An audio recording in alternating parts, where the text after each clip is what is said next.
The Chancellor's budget revealed huge changes, right, affecting everything from pensions to properties. And the key question is how it will impact you and your finances, and how can you plan ahead? Delighted to answer some of those questions for us is Gabriel Nussbaum, personal finance content creator, joins us now. You might know him on social media as That Money Guy. His handle's at Gabriel That Money Guy.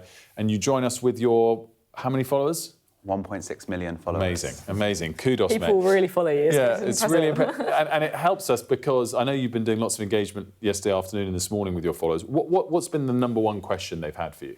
I think there's just been a lot of confusion and chaos over pretty much most things, but in particular, the changes to pensions that are coming in 2029. So what they've been asking you, what does it actually mean? What's your answer? My answer is stay calm. We've got time until this is actually coming in, if it comes in full stop, because it is, 4 years away, 3 years away.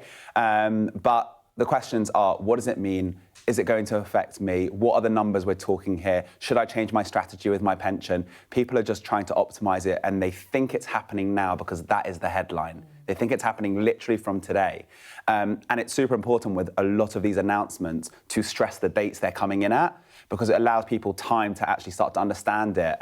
One thing that I've learned in particular, because of what I do on social media, is people are actually really interested in figuring this stuff out. They want to know. It's just quite complicated or overcomplicated. So on the pension thing, let's just strip it back. If you pay into a workplace pension, does that mean you're automatically affected by this, or is it only a certain sort of pension? Yeah, it's only salary sacrifice. They've been very specific that that is the scheme that they're going after, which is interesting because a lot of people aren't on a salary sacrifice scheme, especially if you're working in smaller companies. They're often going to be employer contributions only, or you pay it in after tax. So you need to really check which scheme you're on before you start panicking and altering things. And is it worth changing your plans because of this? Or are you thinking actually it's better just to keep in it anyway, even if you've got to pay tax on it? Well, change your plans depends on your employer, really. They're the ones who decide what scheme you end up being on ultimately. So employers are the ones that are going to be looking at this quite intensively to see, because they're going to have to pay national insurance from their end as well on these changes, which is even more than contribution that you're going to have to make. But from your perspective, it is worth analysing what you're putting in. Pensions are still one of the most powerful tools we have in this country, and they are still a great benefit. So I wouldn't start scrapping it. I would just start thinking about it more. So one of the other big tools that exists in this country to help people save are ISAs, which I guess are different from pensions in that the tax-free nature comes at the back end rather than the front end. What are the changes that have been made, and how does it affect the advice you're giving your followers? So Rachel Reeves used some weird language when she announced this one, but essentially the ISA contribution overall is £20,000, and her wording was £8,000 must be allocated towards the stocks and shares ISA. In other words, all the other ISAs, the most famous one, the cash ISA, has been reduced down to £12,000, again from 2027. I have to say these dates because people are going to start pulling their money in all different directions. This is from 2027. And the ISA is, again, a really powerful tool, like you said, for post-tax income. You've already paid the tax on it, but you don't want to pay further tax on the earnings that you make. And the stocks and shares ISA is a brilliant tool. But this is trying to kind of force people into that box.